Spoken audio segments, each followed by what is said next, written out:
Hello, you're all very welcome. This is the She's So Sustainable event, and you're all very welcome. We're very excited to have you here. My name is Roisin Ingle. I'm a broadcaster and journalist, and I'm so glad to be part of the event this evening. Now, this is just one of a number of events being run by local authorities and partners for the first ever Dublin Climate Action. And this is a joint event by the Dublin Climate Action Regional Office together with the Eastern Midlands Regional Waste Management Plan Office. And the purpose of Climate Action Week is to engage citizens on climate change and on climate action. And the tagline for the week is taking action together. So that's why we're here, to take action together.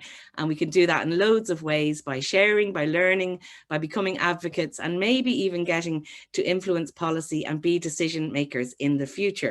Now, I wanted to start with a small story about a very tiny bird. It's a story told by the late Wangari Maathai, that great Kenyan environmental and political activist. She was actually the first African woman to win the Nobel Prize. And Maathai used to tell the story of the hummingbird trapped in a forest that was being consumed by fire.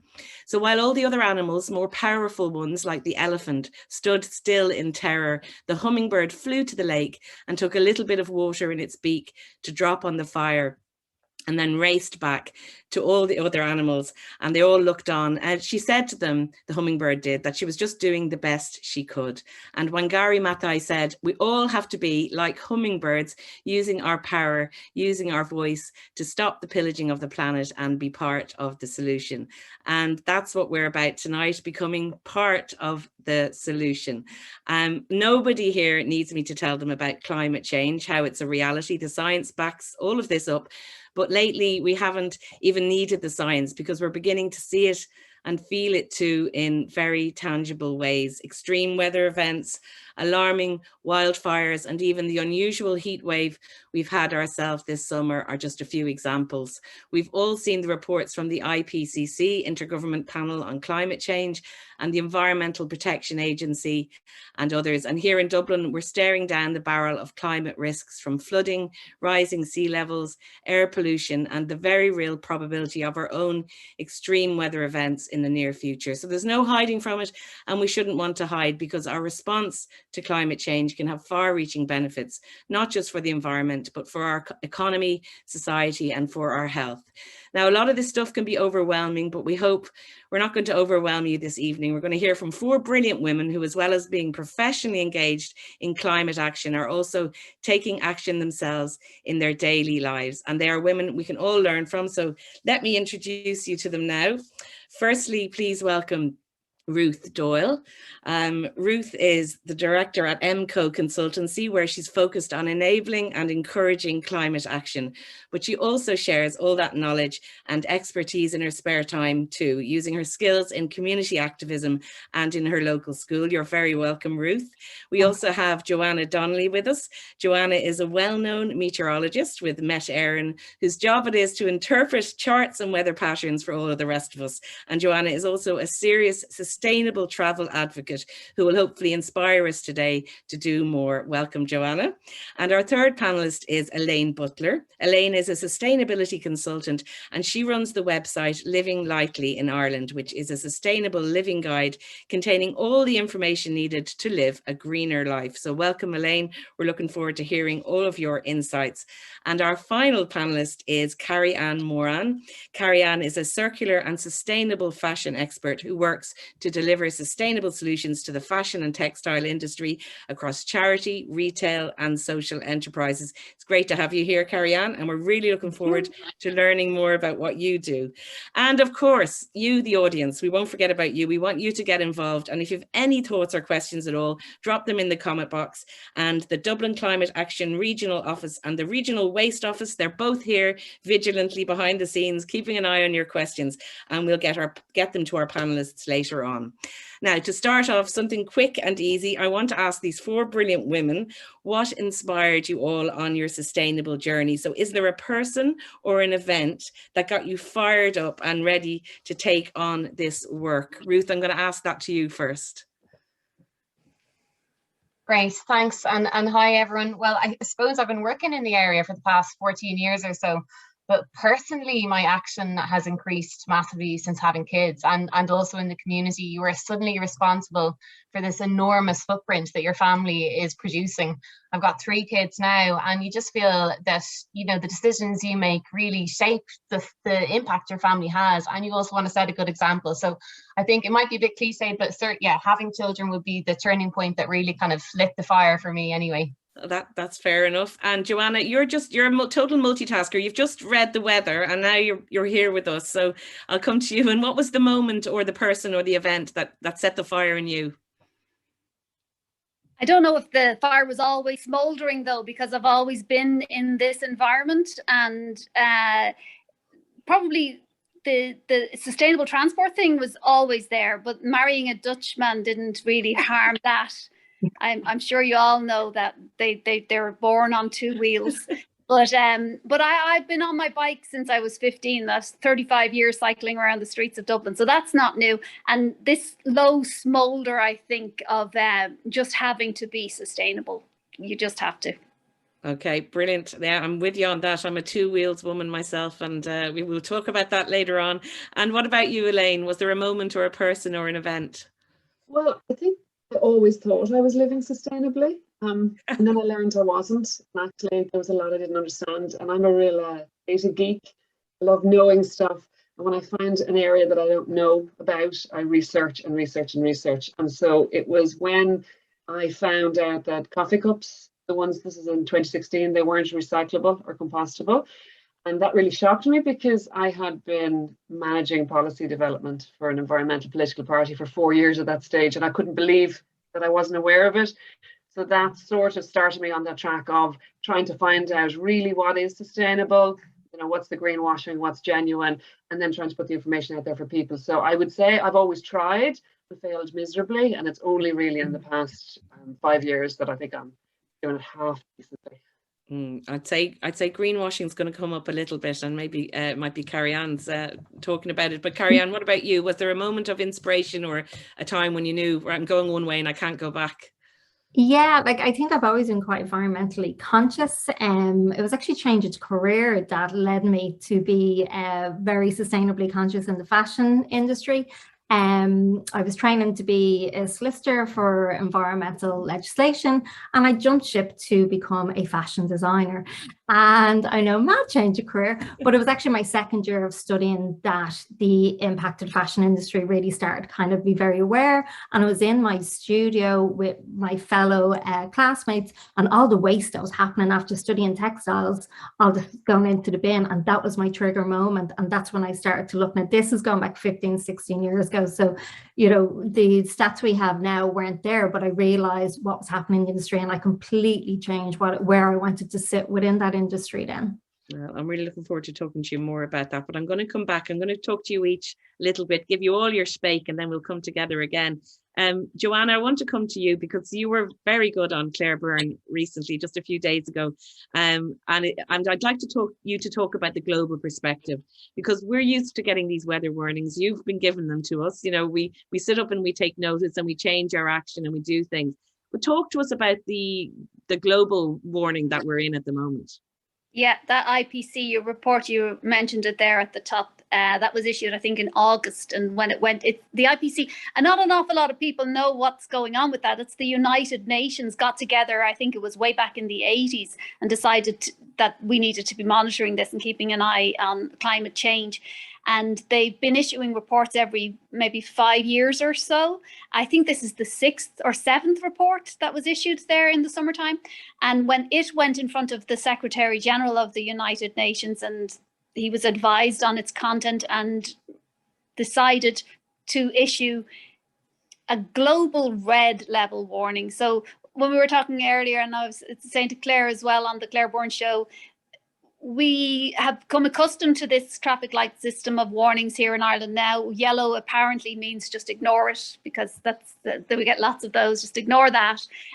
When there's an orange warning, we tend to get a bit of indignation. How dare it wind on me? What's going on with this? And I have to interrupt my day, and and we should have got an orange warning and they got one.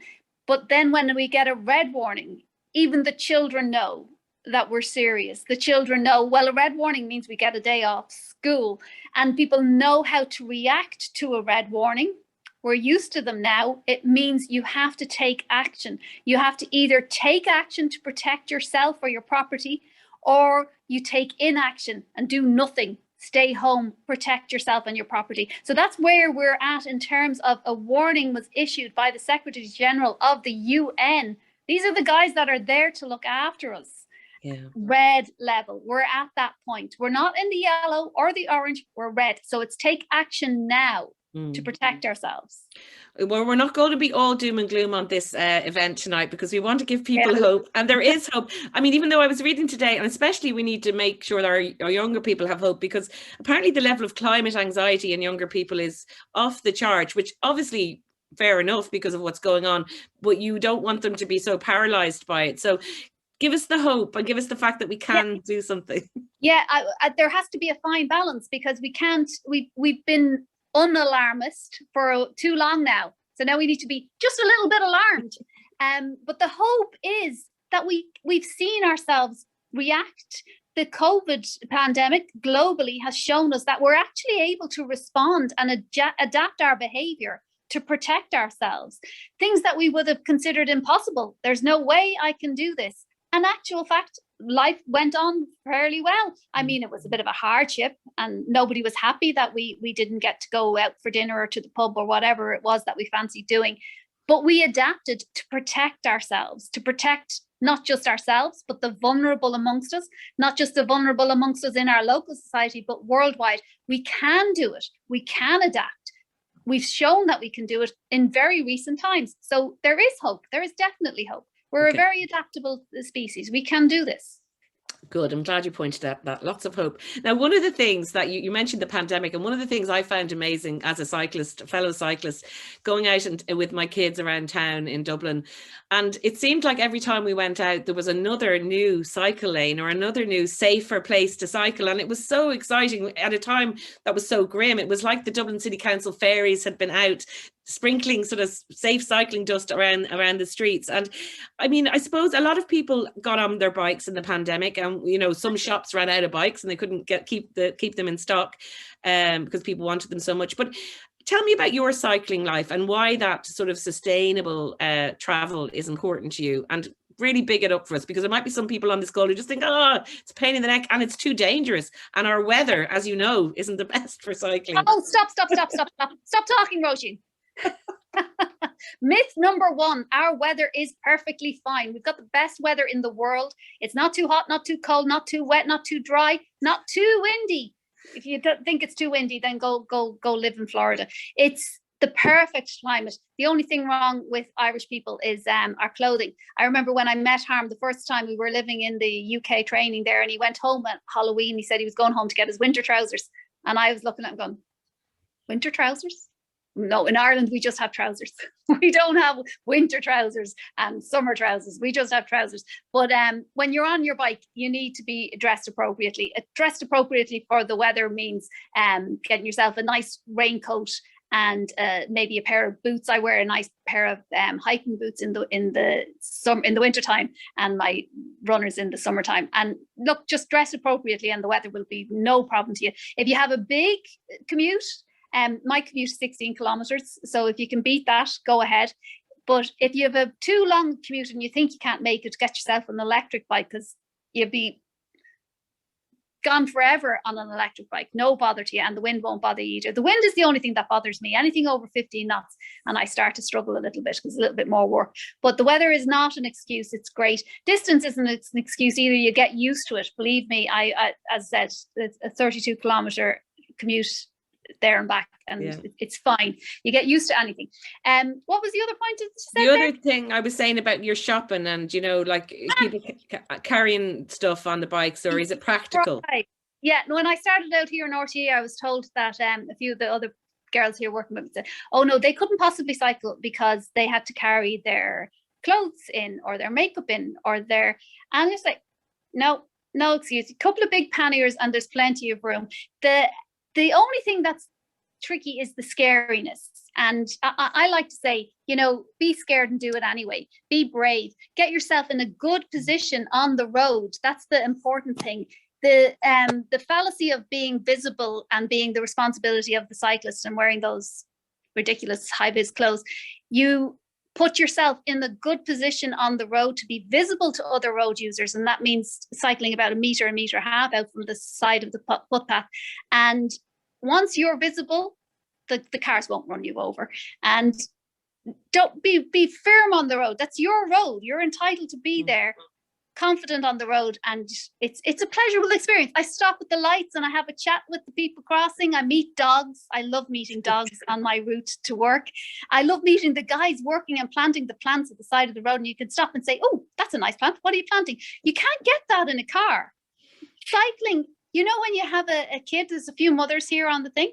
The first thing you do with your kid when they're about 3 or 4, 5 or 6, whatever, you put them on a bike. And why do you do that? Do you do that because it's dangerous? For goodness sake, no, it's not dangerous. We all learned to ride our bikes when we were little kids. We teach our children to ride our bikes because it's fun. And that's what it still is. I have fun on my bicycle. My kids have fun on their bicycle. And I'm still having fun on my bicycle. I love it. And if it wasn't fun, I wouldn't do it. Yeah, same. Yeah, it's fun. It doesn't stop being fun. When you're 7 years old and you're doing your wheelies up and down the housing estate and you're flying out, do you know what it is? When I hear people arguing about cycling all the time, and they have this image of the middle-aged men in lycra. You know, what do they call the mammals? Oh, yeah. Mammals, yeah. If that's your image of what a cyclist is, then you're missing the point. Your cyclist is your kid. Do you know when the lockdown started first, and we didn't have to drag our kids to GAA, piano, ballet, gymnastics, and drama classes? We were all like, freedom! And we didn't have to do the school run and the commute. And we were thinking, oh my God, wouldn't life be amazing if we had just this? But imagine a world where our kids could go to school by themselves. Can you imagine your life as a mother of young children, dragging them to school and ballet and gym and whatever, and organizing lifts and organizing all that nonsense? Our children should be able to cycle to school safely. And you know that dichotomy that happens. The parents say they can't put their kids in the cycle because it's too dangerous. There's too many cars, because you're putting your kid in their car to go to school. Yeah. Why don't you just stop doing that? I know. God, you should be a cycling mayor or something, John. I mean, you're not wasted in the meteor thing. You have to do the meteorological stuff, but you should also have some sort of cycling advocate role, because I really agree with everything you're saying. And I hope people listening, anyone has been inspired to get on the bike and it's just so pleasurable, like you say. And it's only the clothes. Although I've been known to wear all sorts of mad clothes cycling. I don't really have a problem. I don't wear appropriate things. I just wear whatever I'm wearing. But I'm going to move. It is something to keep the weather off, Roisin. That's what's appropriate. Yeah, no, that's true. But I'm a bit reckless on the old bike, I have to say. But I do love it. It's fun for me as well. That's what it's all about. Elaine, I'm going to come to you now, and we'll come back to you later, Joanna. Thank you very much for that lovely weather warning at the beginning. Elaine, you have a blog called Living Lightly in Ireland, and you basically provide loads of hacks for living a greener life. First of all, interested how you came up with that blog and what prompted it. Well, like I was starting to research really what was sustainable, and I'm not great at remembering stuff, so it was so much easier to put it into a blog. And also then if somebody asked me, if I find Google is great if you live in America and you want something from a big brand, but it's really bad if you live outside America, especially if it's a non-English website, trying to find things. And so it's just much easier for me to put all the information into an article, so that like I have an article that's being published on Friday, which is about where you can buy organic cotton bed linen if you want it. Now, of course, I have a caveat at the beginning saying don't buy it if you don't need it. It's better to use what you have. But if you need to buy it, here are some places to buy it. So that's where it started originally. It was just me logging the information. And then I just changed the format of it, because I realized that people were coming to the website not necessarily to hear my insights, but to find where to get stuff. And so I do have articles about how to reduce your food waste, or how to minimize the impact of traveling, particularly flying. But an awful lot of the articles are also about where to buy things in Ireland, in the UK, and in Europe. And unfortunately or fortunately, they're the most visited. So we're still quite a consumerist mindset, but I'm trying to nudge them towards non-consumer. So I have a little lecture at the beginning before they get to the information they're looking for. Oh God, I'd say they love that. I'd say they just scroll past that because they want They their probably stuff. do, but it makes me feel better. Yeah.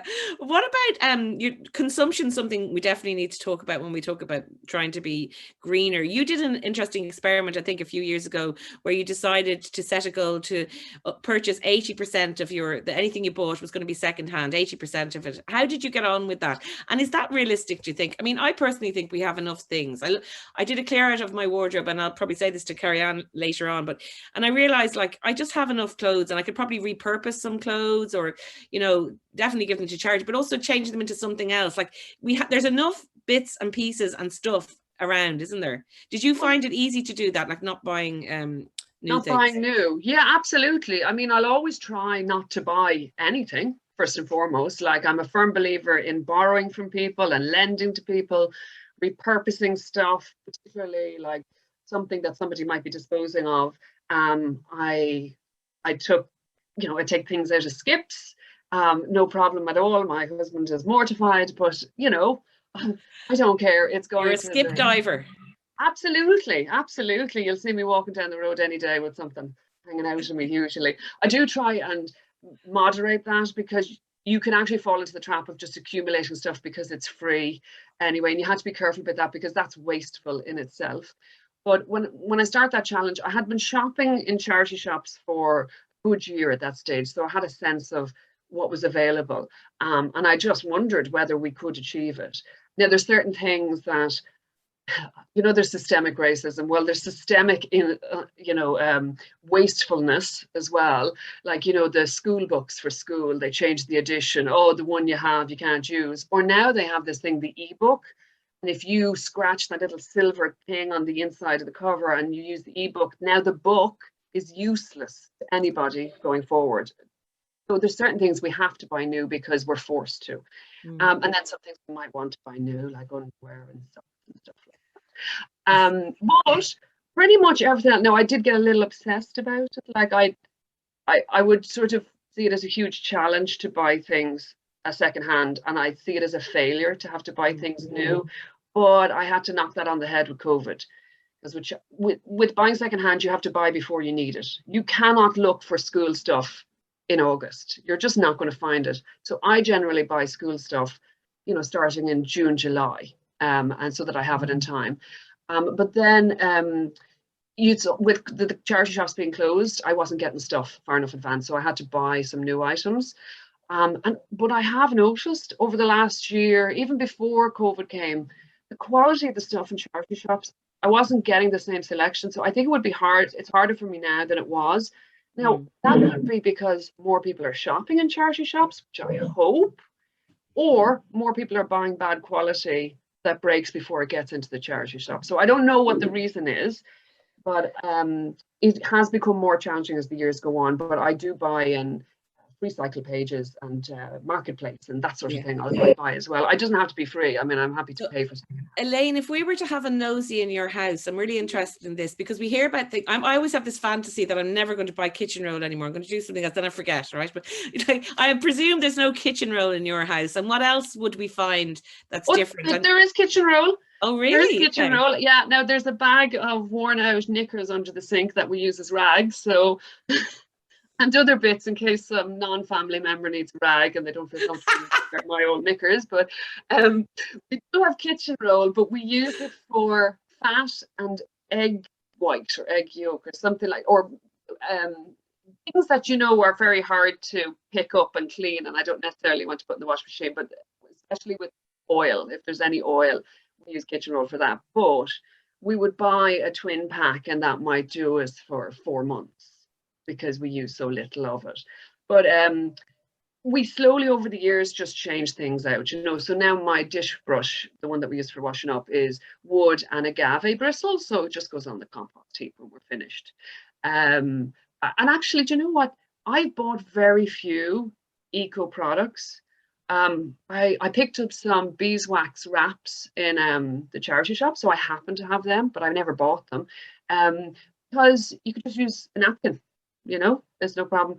I do have a reusable cup and we have a reusable bottle, but I use a plate over a bowl for leftovers. Like, I don't feel like I need to have beeswax wrap for that sort of thing.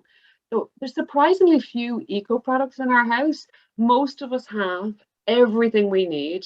Like, if you need cutlery going out, just bring a knife and fork from your kitchen drawer. Happy days.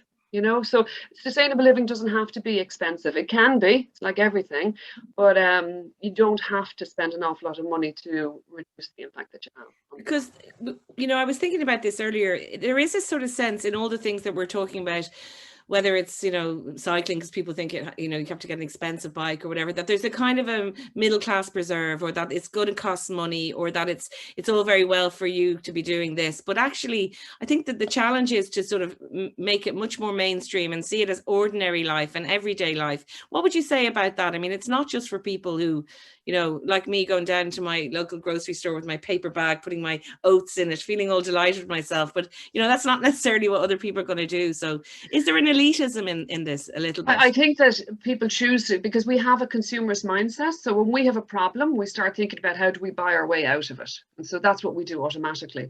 And if you spend any time on social media, you're going to see lots of lovely pictures of the latest soy candles, or, eco knickers or whatever. And it gives the impression that you're going to have to buy stuff in order to be sustainable. And the message you'll find from diehard eco activists is to buy less, to make do what you have.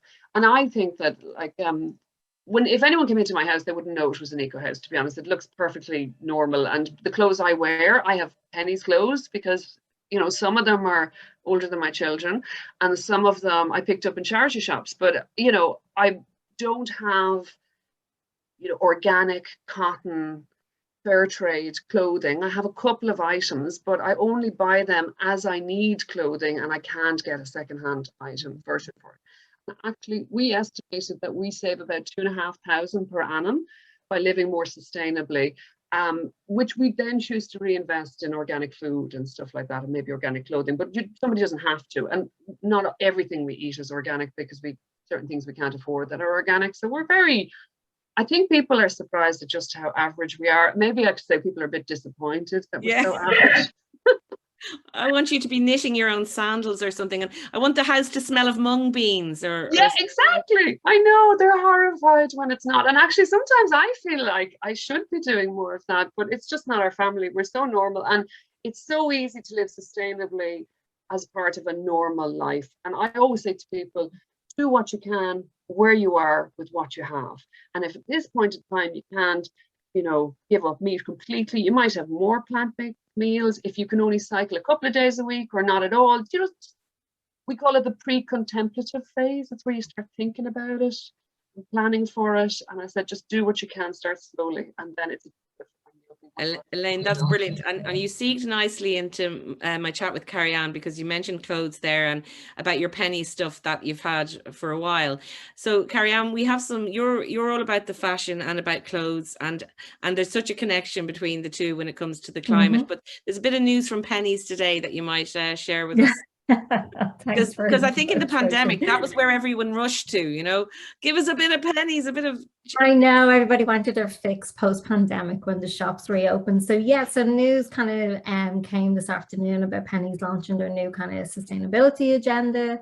I think my comment on that was, their tagline was product, people, planet. I just found it interesting that product came first there. Look, kudos, as I said earlier on, Roisin, I'm all for brands, transitioning and becoming more circular. The model, the fashion industry, and it's a model that it's built on, needs to do that. And I was just reading there quickly through the article that came out, and kudos in the sense that they said they're bringing out a roadmap that they know they can achieve, and I think that's really good to hear, because a lot of brands are bringing out roadmaps and sustainability strategies, and they don't know how to implement them. So, you know, what I really want to see from pennies and from brands is I want to see your roadmap aligned with science-based targets. I want the proof. I want to see what you're doing with that. And that's where we need to be pushing, not just the fashion industry, but a lot of these industries that are bringing out sustainability agendas. You know, let's get some science behind it. Let's start aligning your targets with that. Because fast fashion is still a massive, massive thing. And even with Yeah. quite young girls at the moment, and I have 2 daughters, Mhm. and they could tell me about this company called Shein and wanting me Oh to my get clothes gosh, from it. that's It's news to really, me really big. recently. Yeah, they And, you have. know, I'm trying to explain that it's not really cheap when it comes to, say, the cost of the environment or workers' rights. So tell us a bit about, you know, that message that you're trying to get across and explain to people why fast fashion is really not worth it. Yeah, and I think like fast fashion, you know, is built on our linear model, where we're extracting resources, using them, taking them, disposing of them. So it's built on that model of huge waste.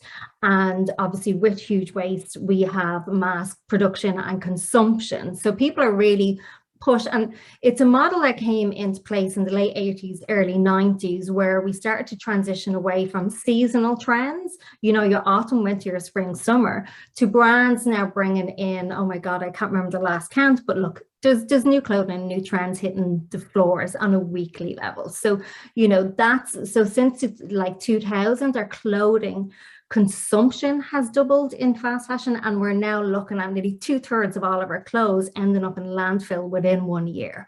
And so it is like, you know, we have been very well targeted with that, you know, 25, 30 years ago, because clothing was a real commodity. You know, something I was talking about earlier on today, people had an emotional attachment with their clothing. And the fast fashion model has really kind of broken that, where we now look at it's disposable. Wear it once and get rid of it. You know, oh my God, I can't be seen dead and that twice. You know, we have Instagram influencers now, not wearing the same items over again. You know, it's all about your platform. You know, it's you know, clothing is to be worn. You know, so use it, not so. Yeah, fast fashion has definitely pushed that disposable mindset. But how do you challenge that? Especially you're talking about a whole generation. On the one hand, a whole generation that are climate anxious and concerned about all that, but also want this thing. So is there a message getting across, or how do you try to get? Yeah, like absolutely. I think the message is there is a link broken. We're very aware, and I think we're getting very aware of sustainability in fashion.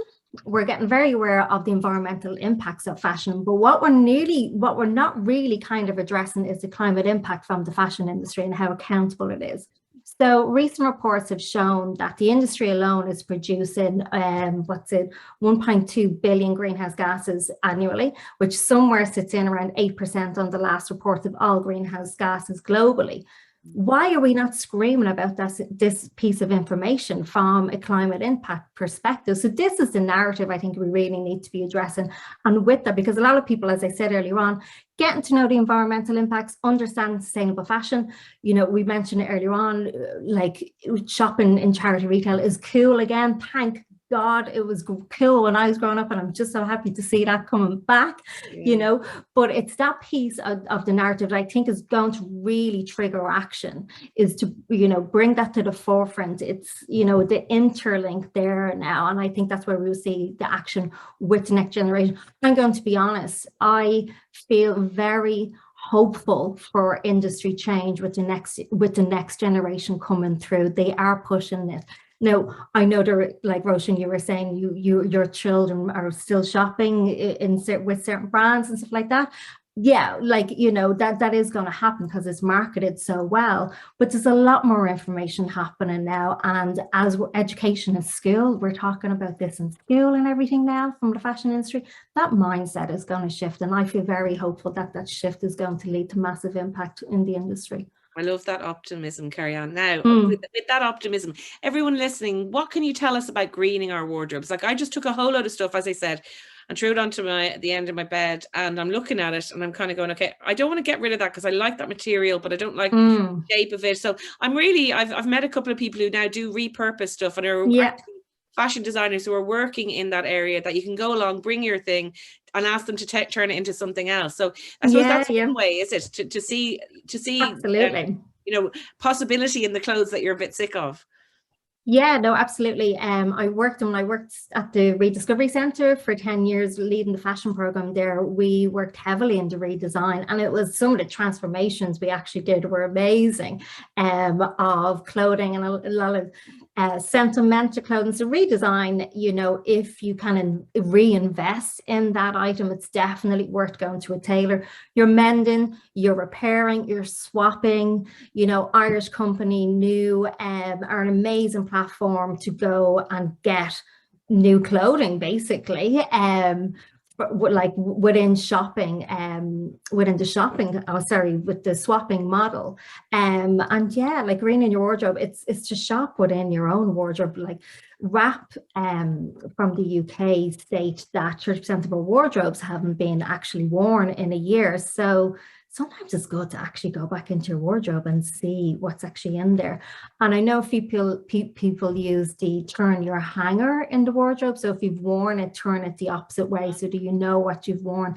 And if this hanger is not being turned in a long time, maybe it is time to donate, swap, mend, and take out and actually figure out if it's something that you really love. If not, pass it on. Brilliant advice there. I'm going to bring in you, Ruth, for our final little chat before we open it up a little bit. You are a sustainable consultant. So just tell me a little bit what that means, because it might sound like a bit of a job that people don't really know what you do, but what do you do? Yeah, sure. So I work for a company called MCO, and we work in culture, health, and environment sector. So I mostly work in the environment sector, and I mainly work with public sector. So say the Department of Environment or the Environmental Protection Agency, local authorities on projects around environmental awareness. So how can we get people interested in environmental issues, but also public consultations. So, we obviously have plans at government level and at local authority level for climate action, and the company I work for often does public consultation on those. So getting people's opinions, what do they think, and how should that be reflected in the policy itself. So quite a lot of public consultation. So like I'm really interested in change and how we make changes, whether that's through policy or through programs that encourage people to take action in their personal lives. So the kind of machinery behind how we actually achieve this change, kind of on a system level as well as individuals. And I should tell everyone as well that she's actually Dr. Ruth Doyle. She doesn't have her doctor name up there, but she has a PhD in sustainable consumption. So she's totally perfect to be on this call. But when you get home from work after doing all your sustainable work, you still have very much that sustainable hat on, because you are really active in your community and in schools. Tell us a bit about what you do outside of your day job. Yeah, well, I suppose, when you work in the sector, you're just amazed at how many people are taking action in their communities. And there's so many great examples of projects like Carrie Ann's talking about the Rediscovery Centre. And there's so many inspiring initiatives happening already. And I often just thought, like there's nothing really to set these people apart from, motivation and a good idea. And, I really myself, I'm kind of driven to do that. So the main initiative, I guess, that I've been involved in is Glasspool and Sandy Cove Going Green. And that is a community initiative bringing together the businesses and local residents and trying to get them to take action around sustainable consumption. And it happened about 4 years ago. I met up with a manager of a clothes shop I used to work with, and she was saying, look, we're actually really starting to stock sustainable products, and I really want to get the traders more involved. And like, is there something we could do on this? And I thought, it'd be brilliant if we could just get the traders together and create some sort of a common vision or a goal around sustainability in the town. So we got each of the traders to commit to taking 3 key actions themselves. And particularly at the start, I was looking at packaging and plastic. So they put up in the window of their shop, these are the 3 steps we're going to take to try and reduce our environmental impact. So it was like, we're going to phase out, we're going to switch to compostable takeaway cups. We're going to ask our suppliers to reduce the packaging that our clothes comes in. And then simultaneously, it was like, well, look, this is what we're doing. What will you do? So as consumers, will you support the green products that we're now selling? And will you bring your own bags? Look, we've got a meat counter here. It's okay. You can bring your own Tupperware. So it was sort of trying to Yeah, I was trying to That makes so much publicize. sense, but I'd never have thought that. I might go down to Brady's in Fairview now tomorrow with my little Tupperware and see what he thinks. Yeah, I mean that is like one of the main things I guess that a lot of people who are interested in zero waste look at, you know. So it's like, what packaging can we cut out? You only really want the product, you don't want the package. But then, you know, every shop is just full of packaging. And at the time, when I set it up, I had sort of set myself a little mission zero waste, I called it, and I set up an Instagram account, and I was trying to really push myself and see, because this is second child in, nappy full of bins, like getting major guilt. I was like, how could I just reduce this? And if I am taking actions, I wanted to publish them. So I set up an Instagram account and took all these steps.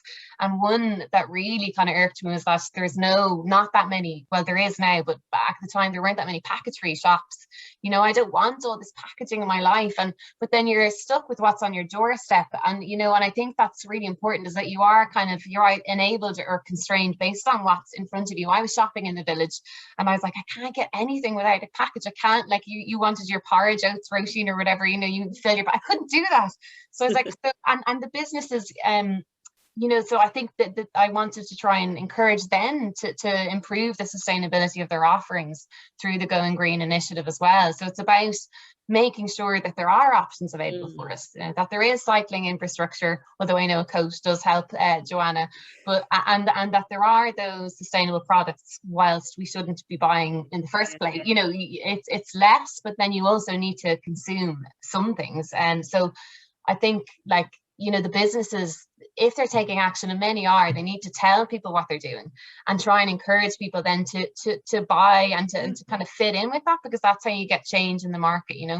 And did you find, because I think that's really great, I love that little sign, because otherwise you might know, and here's a very simple thing, here's what we're doing, and then the consumer or we get involved and we're kind of like, okay, we'll go along with that. Did you find there was a buzz between customer and you know, I think there really was. Yeah, I think there really was. And the reason why we set it up with kind of our own branding was to create an identity for the village, but also, like, we found that there weren't really that many supports out there. So, like, there are some government supports, and they will say, you know, teach you how to monitor the energy your business is using or the waste streams, but they weren't really consumer facing. You know, it was kind of back end stuff and about resource efficiency and saving money and obviously reducing environmental impact. But you could be doing all that and no one would know about it. You know, your customers wouldn't know about it. So I do think the visibility of the good actions that people are taking is really important, whether that's a business or whether that's yourself or, you know, Elaine promoting actions on her blog. You know, we need to make these positive steps visible. And I think there does need to be a more structured program for small businesses anyway, to kind of go through those steps. And Carrie Ann was mentioning a roadmap, like we need roadmaps. Penny has a roadmap, but what's the roadmap for small businesses? You know, a butcher, you know, you don't often have grants that kind of are targeting those smaller businesses. And I think a roadmap and making those actions visible to show that it's something that we can all get involved in is really important. Yeah, and I asked Elaine about her home, but I'm presuming that you have some hacks and some things that you do that might be useful to people watching it. Is there anything you'd pick out about stuff you do that's quite simple that people mightn't think of? Yeah, well, I suppose, you know, when I am shopping locally and I'm not, there aren't any stores that I can go, zero waste stores near me, which is, you know, where you basically go and you refill your products. Nothing like that on my doorstep. But I would always try and buy in bulk or buy a large item. So let's say I'm getting pasta, I won't get a small pasta in a plastic packet. I'll try and go for a bigger one in a cardboard package. Or if I'm buying yogurts for the kids, I'll get one big huge yogurt pot and then just dole it out into portions instead of the teeny little petit filets. Small little things like that. And then adverts is brilliant, I find, for secondhand clothes. Great. Like, I'm already, and like Elaine is saying, you kind of got a plan. I'm already looking for Halloween outfits because I'd love to make them, but they seem to have these crazy visions in their head and I'm not great at making. I need to upskill on that front, Carrie Ann, but yeah, so those would be some of my top tips. Like, you need to put your lens on when you're shopping locally and to look for those products that have less packaging and to try where possible to go for the more sustainable options. Yeah. I don't know if there's any questions coming in, but they'll probably put them through to me. But before we go to questions, I wanted to ask all of you actually about putting on a bit of a feminist lens on this, because I've been reading a lot about that the climate crisis does have a feminist angle, as all things do. And I've read a couple of really interesting books that people might like to see. One is called how women can save the planet. But I think the title of this is a bit tongue-in-cheek, because if women don't have enough to be doing and aren't given enough to do, and now we have to save the bloody planet as well. So that's kind of a funny one. But also Jane Fonda wrote an excellent book, can you see it through the blue screen, called What Can I Do? And that's all about her activism. There's some fascinating, because I think sometimes we think quite locally, it is a good thing to think a bit broader and look at what's going on in other countries. So do you feel that it's important to kind of remember that feminist angle? I suppose what I'm thinking about is women from Bangladesh to New Orleans to wherever, they're often the most affected by climate crisis, and they've often had least to do with creating it, because they're a lot of the times in such vulnerable positions. So does anyone have anything to say about that, kind of a feminist angle on the climate crisis? I suppose just from the fashion, from the fashion industry perspective, it's 80 to 90% of women actually making their clothes, usually engrossed in modern day slavery and stuff like that. And as exactly what you said, Roisin, in areas that are going to be impacted by climate change. So it is definitely a feminist issue that we need to be addressing. And also some of the loudest voices, I suppose, have been women, for everyone from Greta Thunberg to Mary Robinson. And Mary Robinson actually said, climate change is a man-made problem that requires a feminist solution. Ruth, what do you think?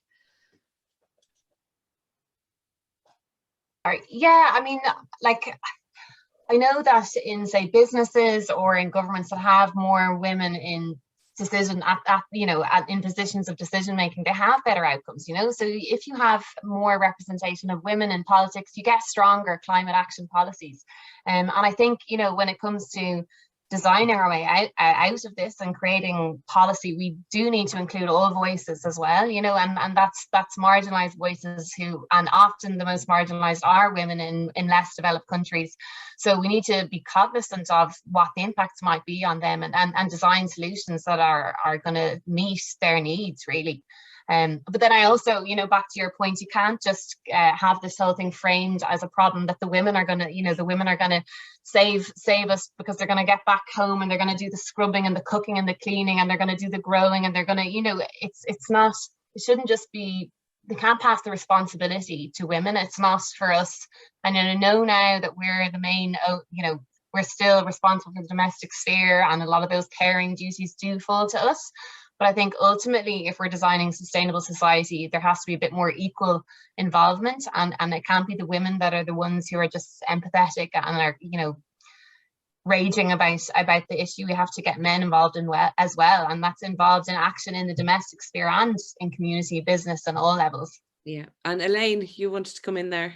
Yeah, I would sort of echo what Ruth is saying. I think we have to be careful about siloing things off and labeling it as it's this group's issue, because I mean the research is already showing that sustainability is seen as being a feminine activity, and men don't do it. They won't carry a reusable bag because they see it as the same reason they won't carry an umbrella, I think, prefer to get rained on and wet because it's unmanly. And so if the research is showing that, I mean, I don't care who fixes the climate crisis. I just want people to fix it. And if labeling it a feminist issue achieves that, great. If it doesn't, then I don't think we should do it. And I think we need more research into the impact of labeling something as, predominantly an issue for this group. And it's also, I think, if you look at the Black Lives Matter and the anti-racist movements, they talk about white allies. And it's really when somebody who's not maybe personally affected by something, who steps in and asks for us to be better, that's when change really happens. So a lot of women might be affected by climate change, but sometimes it's men making decisions that are causing that effect. And it's the men that might need to step in and to decide better for everyone. And so if we make it a feminist issue, are we going to deter them for doing that? I don't know the answer to that. I'm just asking the question. Yeah. Joanna, I presume you're a big fan, as so many people are, of Greta Thunberg. I mean, it's incredible that a young girl is somebody that really got people talking and mobilized about this issue. Yeah, I don't think it's incredible though. If you listen to any of the young people talking, they have this on their tips of their tongue. That's what they're talking about. And if you let a young person talk, and if you listen to them, you'll find there's many Greta Thunbergs around the world. Thank God, or sorry, I didn't mean to say that. Thankfully, thank goodness, or whatever. I hate to trick myself. Sorry. Irishisms. But because of course there's no business for any deities in this conversation, or very many anyway. But I'm cheerfully nodding my head. I must be the older lemon here at the table, because I'm way ahead of you guys, you know, with my cloth nappies on my now 12-year-old and 14-year-old child, and wondering, because I recycled them on 12, 13 years ago, and wondering how many bums they've cleaned. And you know, when I was starting on my sustainable road all those years ago, people were looking at me going, ooh, no, you can't do that. Actually, you can. And I'm delighted that the momentum and the role is going. I think the idea of something being a feminist issue, well, feminism is about equality, and everything is a feminist issue if you take it literally. The idea that there's going to be women solving the world, well, there's nothing new there. That would, you know, this is the way it is. The great book I read recently, the one that's very annoying but also great, is The Representation of Invisible Women. I'm sure you know it. Yeah, I have it on my shelf there. I haven't got to it yet.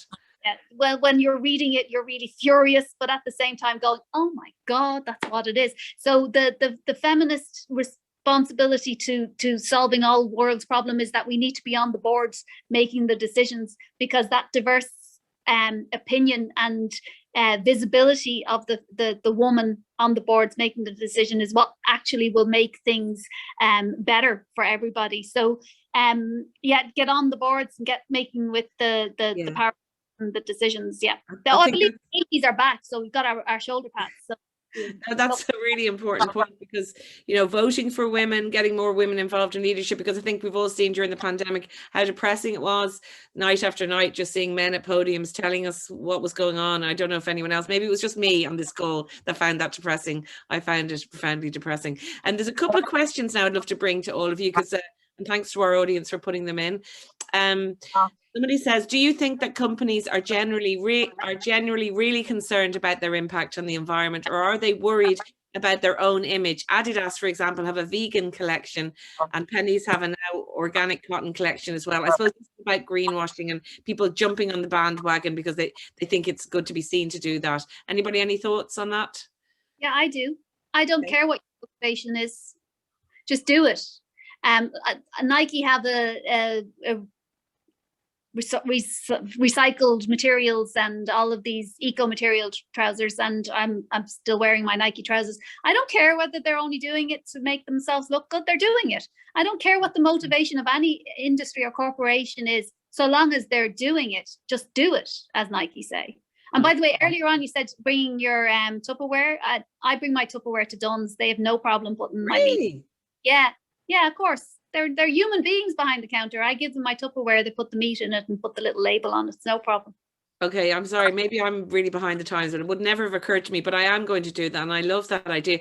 Ruth, would you have the same view? Just you don't care what their motivations are, but at the same time, greenwashing is a problem, isn't it? Because if it doesn't go, if it's not the real deal, if they're not really trying to make a change, and it's just lip service to the problem.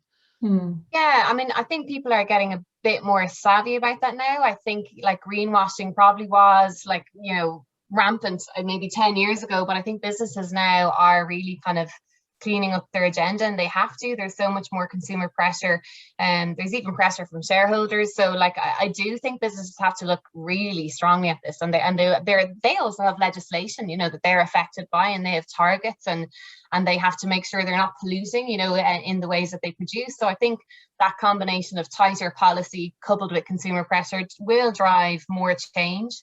And it's a risk as well. Climate change is seen as a risk to many operations, like the risk of actual climate impacts like flooding or, you know, changes to the climate itself. But then, yeah, also the risk of losing consumers if you don't act.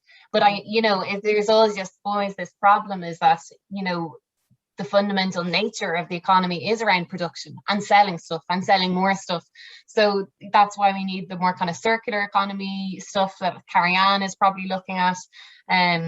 where it's not really based on selling products and those products then ending up in the bin. It's about selling services. So maybe it's like, you know, the subscription services to clothes that you take and then you use for a little while, and then that company is responsible for taking them back and mending them and sending them on to someone else. So there is a bit of a switch that we do need to switch to that more circular model, and that needs to happen really, really quickly. And the thing is, it's quite hard to retrofit onto some businesses that have been in existence for a very long time and are based on that like take, make, dispose linear model. So I think it'll be harder for some of those larger businesses where it's so ingrained in the way they work. There's so many great things happening, you know, there are businesses setting up, like you talk about the reusable nappies, like people are innovating. Like Patagonia has always been like one of the kind of pioneers of, you know, buy this coat and use it for life. Now they sell a lot as a result of that because people are supporting that approach, but I do think change can happen. Yeah. Carrie-Anne, do you want to come in here on that? Yeah, I think what Joanna's saying about the whole just do it, I completely agree with as well. But I think where the issue lies is the misleading claims or greenwashing, you know, saying that you're doing this, saying what you're doing that. And that's where it goes back to that comment that I made earlier on. If you're doing it fantastic, but let's look at your goals and how you can align with science-based targets and stuff on that as well. And that's where you really see change, because unfortunately what we do see, especially in the fashion industry, and there's been massive claims came out a couple of weeks ago. There was a report that came out on greenwashing and claims that brands were doing, and it actually showed up to, I think it was like 6% of our claims were actually not founded at all. So, you know, and look, this is where we go back into, we need things regulated. If you're going to put something out there, we need backup. So look, I'm all for change. I'm all for brands, every person, every company to be looking at change. But, you know, if you're transitioning from something very linear, that was mentioned earlier on, and making claims, you know, to be circular, you know, you got to back those claims up. Okay, well, a quick question before I ask your final question. Anne-Marie says, I'm a female entrepreneur getting ready to launch a pilot program at the moment aimed at enabling peer-to-peer lending in local communities nationwide, bigborrow.com. Feedback has been great. Everyone wants to borrow instead of buy, but the biggest barrier is motivating lending. How can people be encouraged to open their wardrobes and sheds to their neighbours to engage in both sides of the sharing economy? You're nodding away there, Carrie-Anne. Is that a challenge that you have noticed? Yeah, I kind of just had a conversation recently on that. It's the incentive to give your stuff away, to bring into that, you know. So that's what I love about kind of the sharing economy.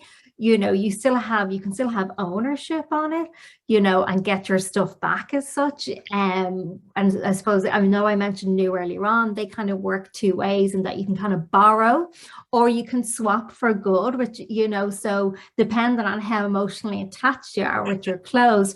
But no, it's like it's that incentive to get people to pass on and lend. And, you know, I think what we've mirrored through this conversation is we've got enough stuff, you know, so we're just attached and we need to let it go. But on the flip side of that is I'm a lover of adverts, and we mentioned that earlier on. I let go of some of my stuff, but what I got in return from being on adverts, you know, filled me with joy as well. When I needed the stuff, I got it from there. I just quick mention, somebody's started a pre-loved children's clothing website with proceeds going to charity. It's called kidsclothes.ie. That's kids and clothes with a K.ie. But how many parents pop out to Pennies? How do you suggest I get the word out? So I suppose it's just social media is great for that, Instagram, and just trying to, and we'll spread the word, kidsclothes.ie. We'll tell everybody. We don't have much time left. Thank you so much to the audience for all the questions. It's been, I think, a fascinating evening, and we hope we've really inspired you. I just wanted to ask each panelist to leave us with one climate action takeaway from this evening. You've got one sentence or two if you really need it, but just something really quick. We'll start with you, Ruth. What would you say people should take away? Yeah, I would say we need to buy less, buy differently. Sounds about the changes you're making and about the changes you want made at policy and at businesses. Brilliant. Elaine? Don't underestimate your power to influence people in your social sphere and the political system. Yeah, that's very good and very succinct. I like it. And Joanna? I would say you don't have to do everything. Just do one thing. Just do a little thing. Just start. You don't have to finish it, just start. And get on your bike. Yeah. And carry on. Finally, to you, little takeaway for the evening. Not my words, the words of Vivienne Westwood: buy less, choose well, and make it last. Brilliant and very succinct as well. I just want to thank you all our panelists for your contributions. I think it's been really helpful, and there's been a lot of practical things as well that we can all take into our everyday lives. And I'm just thinking back to that little hummingbird that I start with, you know, it's just that little bit of water, that little drop, and everybody doing that bit can add up to so much. We've come to the end of this event, but remember, there are so many more events running all week. If you missed anything, there's a library of those on Dublin Climate Action Week.ie. That's Dublin Climate Action Week. I think it might be .com actually, but .com or .ie.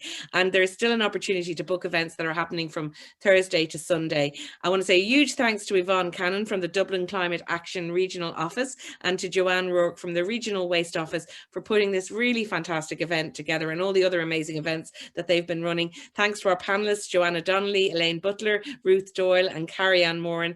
And thanks to our audience for being so engaged and for coming along to She's So Sustainable. We hope you enjoyed it. Enjoy the rest of your evening, and good night.